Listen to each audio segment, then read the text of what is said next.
Welcome to Brave New Bookshelf, a podcast that explores the fascinating intersection of AI and authorship.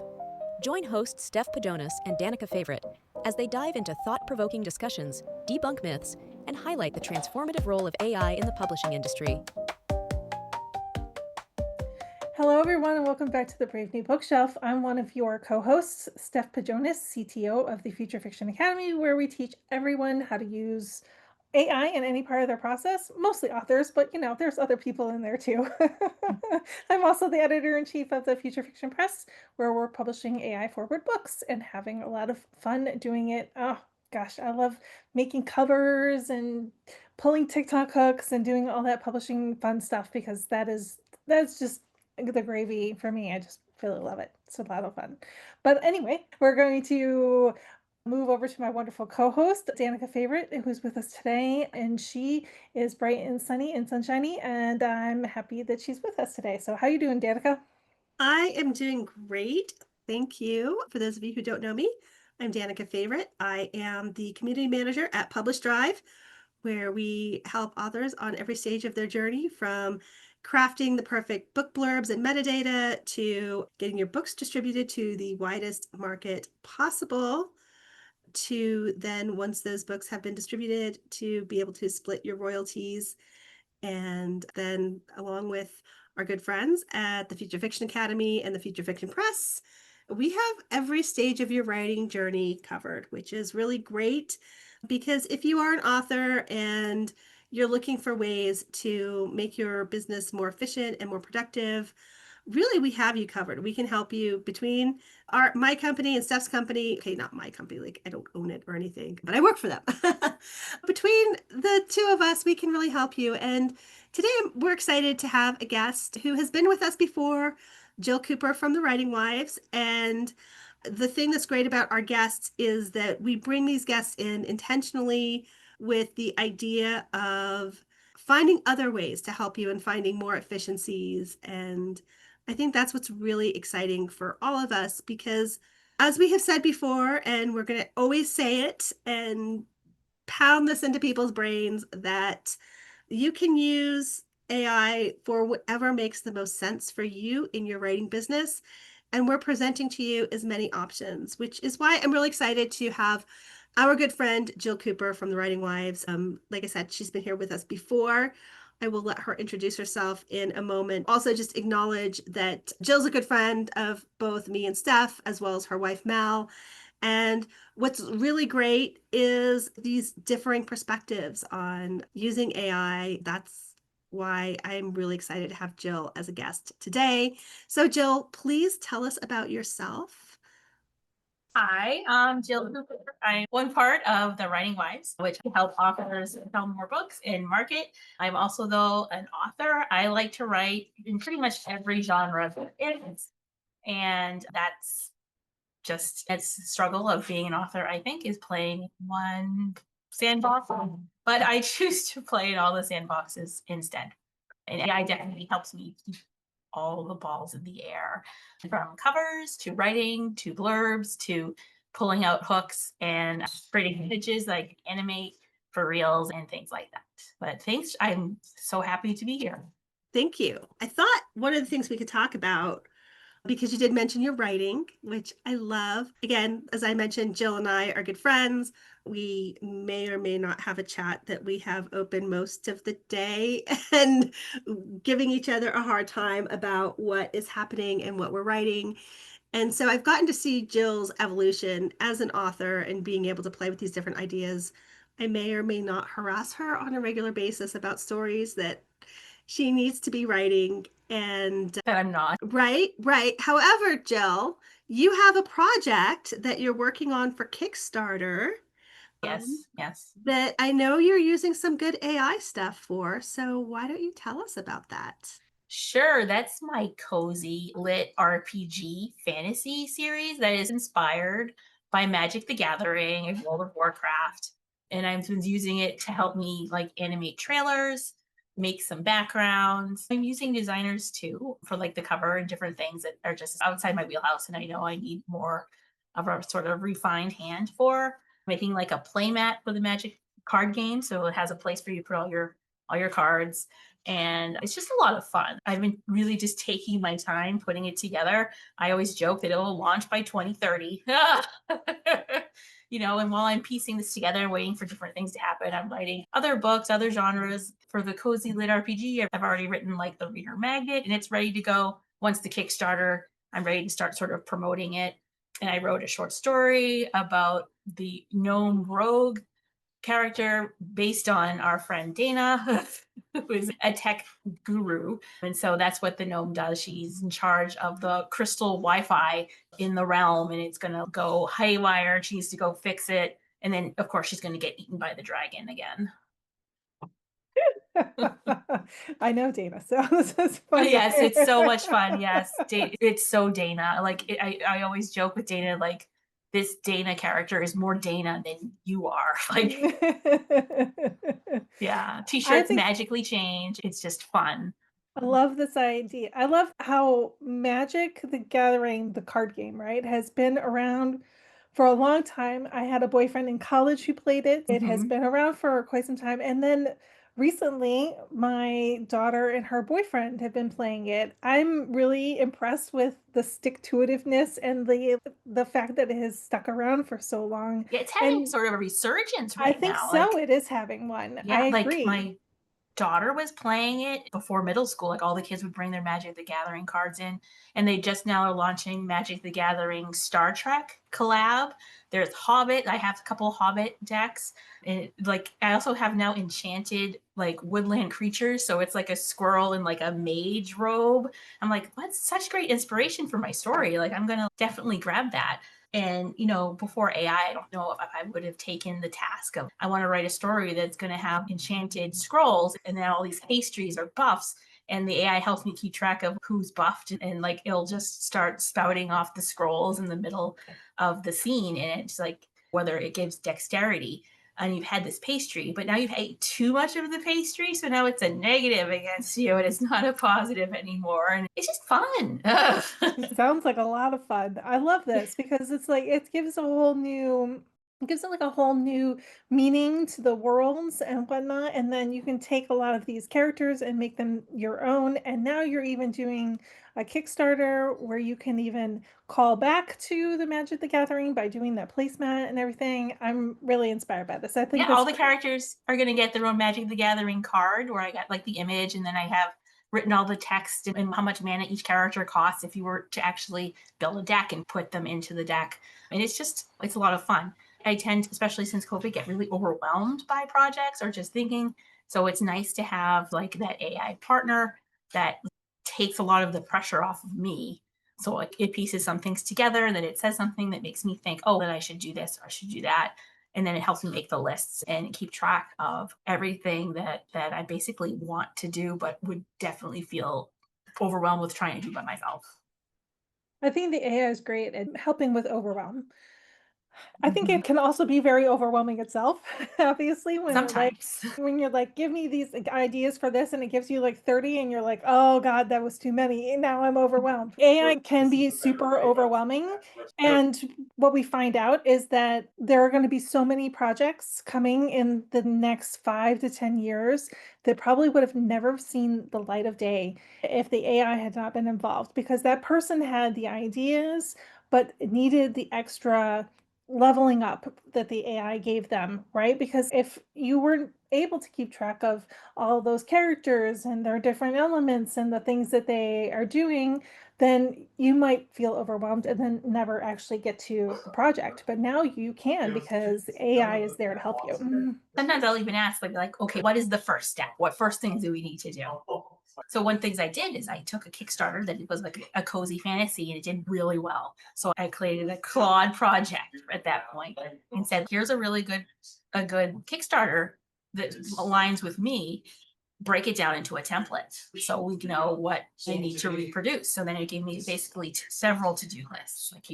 And then it was like, help me craft the text. And it already had my book uploaded that would fit the same vibe. And then, so it's not writing like the campaign for me, but it's giving me all the different steps that I need to take to achieve that. What placeholders am I going to need? What images? Because when you go to Kickstarter and you're just looking at this blank page of here's your campaign. there's nothing on it. I don't know what to do now. I'm just going to hit X and I'm not going to do a Kickstarter campaign. So they gave me a list of things I need. So then for the designers I'm using, I need this sort of banner, I need this or that. And I made like AI images for the book itself. And for that, I actually have an AI designer because she's a really good designer and she can use Photoshop and stuff like that. I cannot do. So she can craft better looking AI images by blending different compositions together. That I can't do that. So it's really helpful. It's almost like I turned AI into sort of like a mini project manager for this specific thing. And I use AI like that a lot for whether it's making trailers or even in the writing labs, if I want to put together, like, say, a new webinar where it helps me make the slideshows, the slide deck, and all that stuff. So I'm able to lean, almost like leaning on someone else that I would never bother to lean on another human this much. I think it's good because you're saying about the stuff that you weren't able to do previously. Again, because I've known you a while, like some of these ideas that you've had, I've heard you say, oh, wouldn't this be cool? And you're like, oh, ha, ha, ha, I couldn't do that. And for me, the excitement in seeing this Kickstarter, by the way, it will be sooner than 2030, mostly because she has people who will hold her accountable. Um, very lovingly, of course. But like the things that you said, ooh, this would be cool, you didn't know how to do and you didn't have a way to do it. And now you're like, oh, but wait, how can I do this? And I should point out that Jill is an experienced person in doing Kickstarters. She and Mal have done many a Kickstarter for the things that Mal does and everything like that. So this isn't like Jill has never done a Kickstarter, but I've always handled the marketing and the major pushing of the Kickstarter. I've never made the Kickstarter, like Mal does the graphics and writes the page. yeah, I've never done that before. And so I'm doing it now for the first time. Yeah. Yeah. And I'll be doing the marketing and stuff, which everyone that knows me knows I wish I had an AI to do all the marketing that would just, it's not the writing, it's just this, it's the posting and scheduling that I really get hung up in. I just don't want to do it. Ugh. I know Right. I shouldn't say that, but I sound like every other author out there. I don't want to do marketing. Same. No, I don't want to. But I think that's the skill. And I do think you're more skilled Yeah. with the Kickstarter stuff than you think you are. Because I know I'm sure. I just that- get overwhelmed so much. And that's the thing, is that overwhelm of saying, okay, what do I do now? I've seen Mal do it. I've helped Mal with her stuff. And yet, holy cow, this is really big. How do I do it? And now you've got this way of saying, okay, wait, there is a process. I really appreciated where you were saying, okay, AI, this is what I have. This is the example of what I want it to do. That is something that I know Steph and the FFA teach a lot about, how to get what you want from the AI. You say, this is what I want to do. Here's an example of it. Make my thing like this example. And so I think that's a really great use of how AI can help you move beyond that overwhelm to do this Kickstarter and to do this other thing that you're excited about. So tell me about what your process looks like. You've gone into some of the process, and this is where I think you can really give some great insight into using the AI, because I know your AI process in terms of using it as that project manager is something that a lot of authors would really benefit from. I usually start like any process with telling the AI like what my goal is. Like, hey, we're working on a cozy fantasy lit RPG with these tropes and these things. So I always start from almost like a marketing frame point. This is what we're trying to do. These are the tropes we're calling in because we're trying to hit this ideal reader that is interested in, say, World of Warcraft, Gilmore Girls, like coffee and pastries, everything like those sorts of things, so that the AI has that sort of frame of reference of that this is what we're pulling in. And I think that helps because I have trouble keeping my focus narrow. Once I get a good idea, I'll continue expanding outward. So using the AI gives me tunnel vision a little bit. This is my goal. This is what I want to achieve. So I have to stay on this track. And then I can feel when I'm getting off the track and pull myself back. The AI doesn't normally tell me like, oh, you've gone off on a tangent. Like, it's not going to tell you that. It's going to just do what it wants, what you want to make you happy. But just that frame of reference helps keep me in line. Like, okay, here's a cozy setting where the tavern's really a coffee shop. And for fans of these sorts of books or games, are really going to like this sort of cozy, warm vibe with a dragon that's more like a puppy than a dragon. And then once I have that, usually then I'll do a blurb and a hook. And then once I have all that laid out, if I'm using it to help me manage a project, it will actually even start asking me, because now the AI knows me so well. Would you like me to start generating hooks? Would you like me to start generating Facebook ad copy? And I generally will have it give me, like, say, 5 examples, and then we'll break those examples down into like different themes. Here's the cozy coffee theme, and here's the sort of the system game mechanics theme. Here's stuff for people that were like maybe grew up playing can't even believe I'm using this phrase, grew up playing World of Warcraft. That remember the main city's based on Stormwind. Like, it needs to look and feel like Stormwind. Like, how do we do that? I don't know if you ever played World of Warcraft, but that's basically how I pieced it together. And then all the characters are almost like an archetype. There's the paladin, but he's no longer a paladin. He's like former paladin TM. Like, he's trademarked himself to be the former paladin. So everyone is a little bit funny and playing on an archetype that exists in this sort of role-playing game. And I just hope people will get the cozy, warm vibe from it once it hits. And from there, then I can do images and banners and start to basically create an asset folder and file for everything that I'm generating. And that's generally, like, even talking about it now, I'm getting overwhelmed with my own process. Like, sometimes just making images and moving them into the folder is it for the day. I'm done on this Kickstarter project for today because I cannot handle doing anything else. And I think that's something we as authors have to give ourselves permission to be like, hit that full overwhelm, and then it's okay to stop and do something else for a while and then come back to it tomorrow or whenever it is you feel like you're no longer overwhelmed. And that's when I use AI to give me, like, okay, what are my next steps? And then I can take it like a step at a time and then break it down even further. Okay, this is my step 1, but what are the steps inside this step?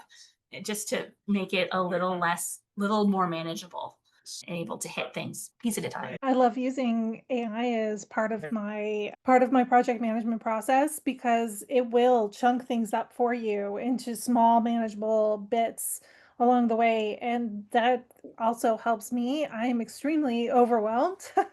I'm helping run the Future Fiction Academy, the Future Fiction Press. I've got my own pen names. I got this podcast and whatever. There are times when I will go to AI and be like, these are the major tasks, and I try to prioritize my tasks into like high and medium and low. Help me work my way through these tasks because otherwise I will be overwhelmed. There will be a point where I can only do 1 or 2 tasks a day, and that's not very efficient, but that is sometimes where we get to. But at least the AI has given me those things in chunks, and then therefore I can work towards my goal and not just stagnate, which is what I would have normally done. I would have been under the covers and pulled the covers over my head and been like, nope, I'm not doing anything today because I'm way too overwhelmed. Do you get overwhelmed too, Danica, as well with this kind of stuff?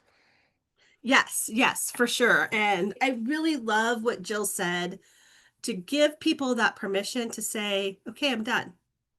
And to be okay with that, to say, okay, this is all I can handle, all the bandwidth I have today. A lot of people, they talk about how many spoons you have for this or whatever, and all the different talk about that. And we have to remember that AI is a great tool to help us, but we still get to that point where we say, okay, I'm done. And be okay with that moment. And I'm so glad Jill said that, of just being okay. Okay, this is all I can manage to handle today. I'm done for today. Now I'm going to go do something to fill up my cup, make myself feel better. And like what you were saying, Steph, about having all of these things on your plate, I'm doing a lot of that same stuff. I work for Publish Drive. I write. I have some stuff that I help Jill with. I'm trying to launch my own coaching business. I'm trying to do my own personal healing. I'm also working with personal development coaches on things that I want to do, and yet still trying to have a life and enjoy that life. And for me, being able to have the AI to guide me and say, okay, here are the tasks, let's break it down, let's prioritize. But then also having that moment of saying, I'm done. Like I've said this in other podcast episodes, where The biggest thing AI has given me is time. Guys, I went out with a friend last night. We went to an event and we had a fabulous time. We went to dinner and then she and I went and did this other like connection event and it was great.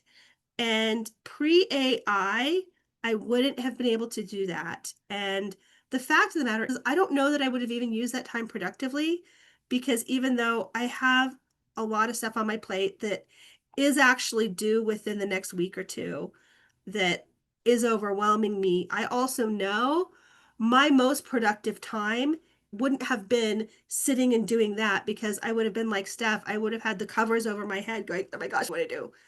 And because I kind of have that stuff saying, no, here's what you can do. Here are the tasks you need to do today. Okay, cool. Oh, look, I have this chunk of time in the evening. I can go out and play with a friend. And I want us all to find that freedom.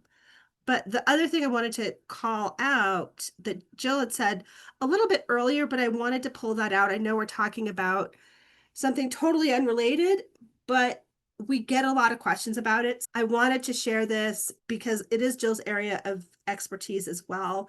Is Jill mentioned how she's got the AI already trained to write her Facebook ad copy. And I know people are always asking about how do I use AI for Facebook ads? Wait, should we use AI for Facebook ads? And the Writing Wives, one of their biggest areas of expertise and genius is Facebook ads. So, Jill, can you speak a little bit to Facebook ads and AI? Sure. I think it's easier to use AI to help you write your Facebook ad copy if you know who your ideal reader is and you know what tropes you're trying to call out, which is more important now than ever that Facebook is basically forcing their Facebook AI onto people. You can set all the audience stuff off you want, but at some point, Facebook's going to say, we know better than you, and basically ignore that.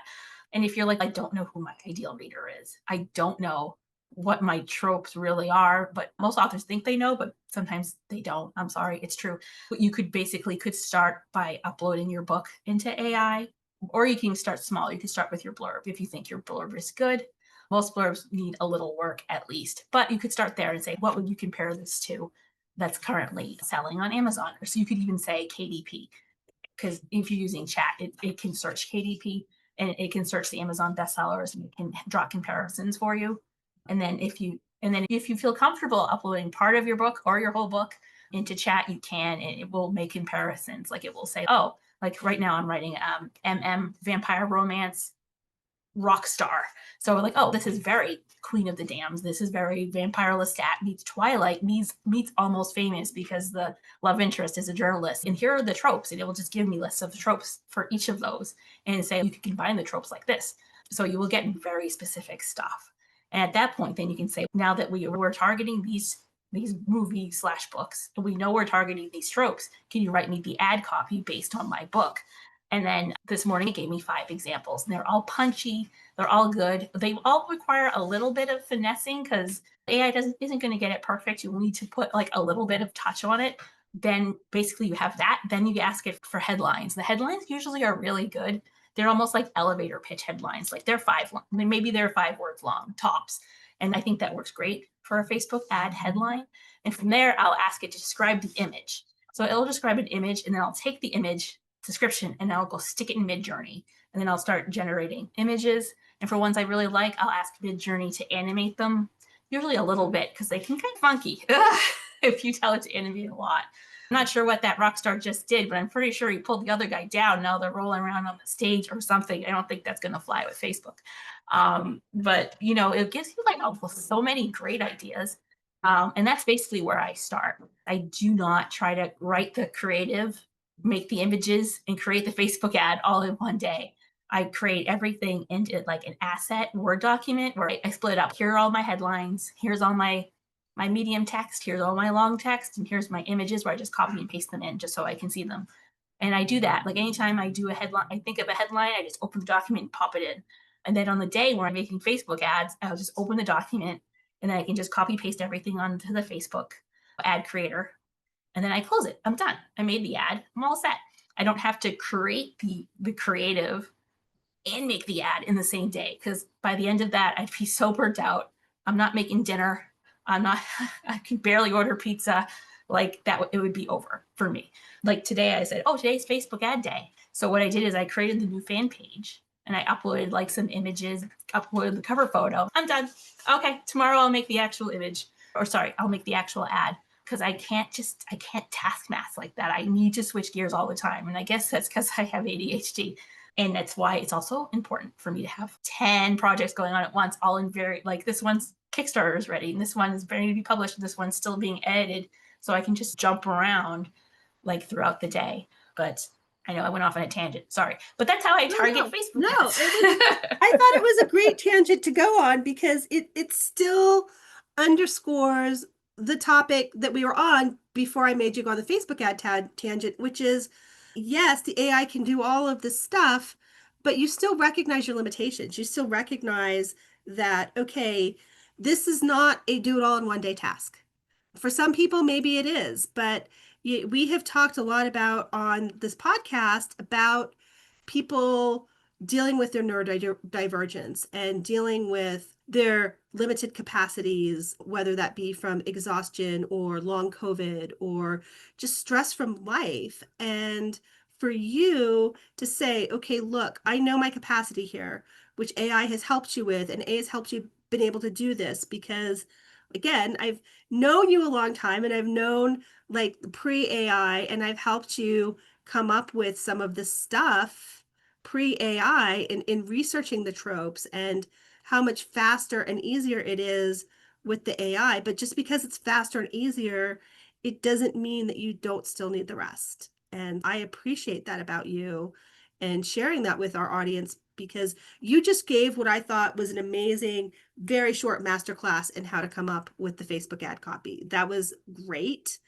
Also recognizing, hey, I don't have this all at once. And even though I know your Word documents because I've seen your Word documents, like it just occurred to me today, all of these mumbo jumbo chats that I have going on, like, why am I not doing what you do and putting them into these Word documents to organize it a little better? I'm like, oh, I think every episode there's somebody who says something that, like the lightning bolt. Oh my gosh. Yeah, it is a lightning bolt, or the light bulb goes on above my head to say, oh yeah, do this. Because again, I think that we can be over reliant on the AI to do something for us. And the other thing to point out is that the AI can do all of this for you because you have the expertise. You're able to use the AI to help you make this LitRPG cozy Kickstarter because you obviously have experience doing the LitRPG. You obviously have experience with cozy. It isn't you're asking the AI to pull something out of thin air, whether that be your Kickstarter or your Facebook ads or anything you're doing. It's still your skill and knowledge as an author. And so I really like that. So, Steph, you look like you wanted to chime in on something. I was just going to say that prior to 2020, 2022, okay, I was a serial monogamous. That was like my thing. It was like I work on a book for a long time, I'm done with it, I move on to the next one. I'm the same way with knitting projects. I knit the project until it's done, I move on to the next one. I was never one of these people that had 5 projects going at once or anything like that. And then I got COVID in 2022 and brain fog from that. And since then, I've been more like I need a bunch of projects going because I'll get burned out on one. The brain fog will kick in and I won't be able to work on it anymore because I will be overwhelmed by it or whatever. And then I have to move on to another project. And whether that project is in whatever state it's in, it's something new, and my brain is okay, we can try something new. And then it gives me some time until that one gets overwhelmed and I have to move on to something else. So I'm very similar to you in that regard too, but I don't know why it changed my brain chemistry, must have COVID, because it was not like that for me before I got it. And I was a total serial monogamist, and now I'm like every project here, there, the ever next one, I'm like, yes, let's do 5 projects at once. Why not? I But sometimes wake up excited. What project am I going to work on today? I don't even know yet. Let's go see what happens when I sit down. And back to the Facebook ads, I do have every series has its own Word document. But if that's too much, Danica, you could just use notes on your phone just to drop. Say you think of a headline while you're driving the car, you just dictate a note and then worry about the rest, putting it into the Word document later. that's what I use Notion for. I use Notion Yeah. for all the stuff And it has AI built into it, which is nice. Yeah, that's really nice. And I actually, again, another light bulb for me, like from Steph, is I think you're right. As far as I know, I've never had COVID. The changes in life and the stress and acknowledging the life changes I've been through and the divorce, and there's some CPTSD going on. Like finally being able to admit that. Thank you, therapy. Um, but like being able to recognize that I also used to be like a serial, oh my goodness, I have to do this project until it is done. And like that permission of being able to do multiple projects. I have 3 or 4 writing projects that I'm doing, and that feels good to me, even though like old Danica is still, yeah, but you gotta finish, you gotta finish. No, I don't. And that permission that we give each other, but also having the AI to keep us all organized and to be able to say, okay, here's where this project is, where this project, all of those things to do that project management for you. Because without AI, I wouldn't be able to have so many projects going on. And I think my brain would be very stressed at the not finishing. Yeah. Yeah, See, this is like all the things. my brain can only handle, and it's regimented. I do about 25,000 words per project before I feel like I'm forced to switch to another project. And I've tried to push, no, I'm going to get to 30, I'm going to get to 40, but I just can't. I can't do it. I just have to switch. And then once I switch for a while, then I can go back and do another, say 20, 25 before it comes again where I get the itch. Like I need, like, I don't know what it is. Oh, is it FOMO? Grass is greener on the other side. I get a new idea and that becomes more exciting. But I discovered too, like for brand of military sci-fi universe, AI does a really bad job. Really bad. It basically writes a B sci-fi channel movie. And I really need help with my military sci-fi now since COVID. I just can't do corridor fight battles anymore for some reason. So just getting AI to write a really bad version of what this novel will eventually be is better to have the framework than to have just nothing with me trying to write one word after another with that blinking cursor. It just drives me crazy. But now that I have this really bad written sci-fi movie, I can change it to fit what it is I need it to be to match Mal's universe that I write in under Chris J. Pike, just in case anyone wants to know. Want to know, we'll put that in the show notes because her Chris J. Pike books are delightful. MFP forever. They do have aspects of cozies in that really violent espionage, political thriller, space battle world. There are, if people read my other books, they will be able to see there are some parallels. It's just that the fuzzy animal familiar now swears a lot. Yeah. Like I have a theme. I'm telling you, I've got two themed people. Jill's got her MFP in space, her little cat in space, the familiar, and Steph, of course, and her pets in space books. Like I'm telling you, it is a thing, you guys. Yeah, if you haven't read Steph's Pets in Space stories, those are great as well. But I think what's cool about this conversation is like when we first talked about having Jill on, we're like, oh, we'll talk about, oh, we've got the things. And I think this episode particularly has so many great things about like processes and avoiding burnout and also Facebook ads. So it's got a little something here for everyone. So now as we're closing out, Jill, why don't you tell us about some of your tools that you're using and what your favorite AI tools are?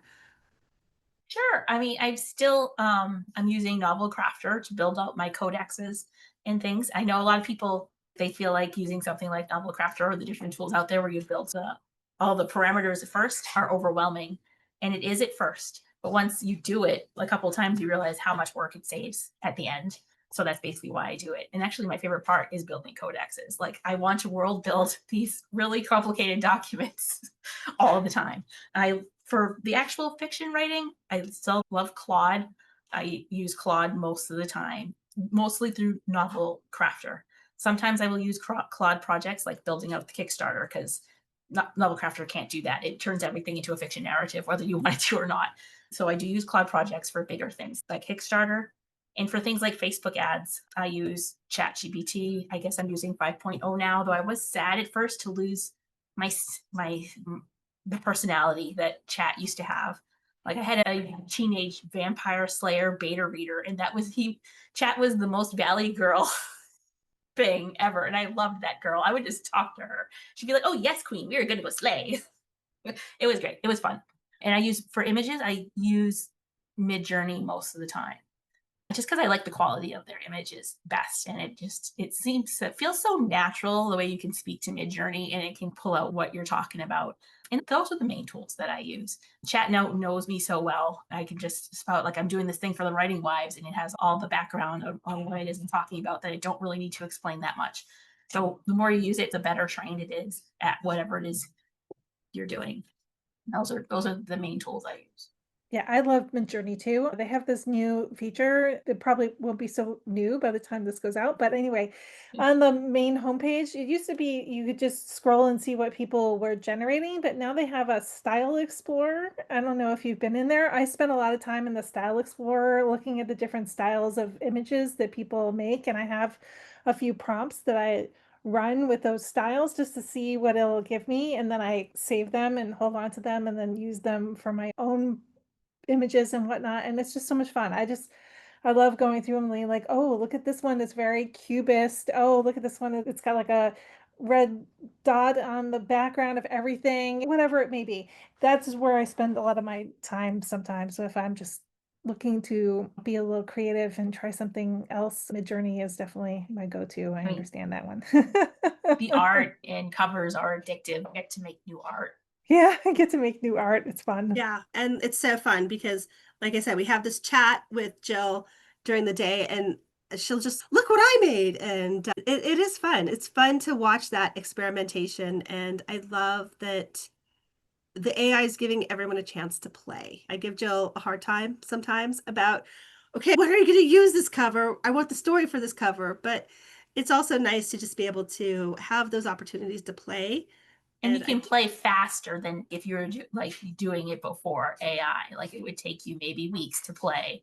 Now it's, oh, I just had this quick idea and I just want to see like where could it go? If I wrote this type of story, what kind of cover would I give it?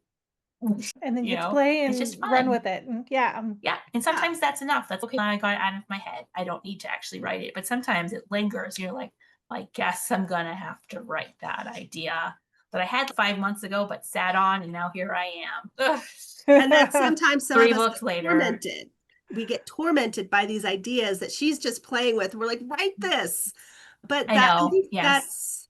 that is true. Like previously, people couldn't spend 6 months on a cover just to play with it.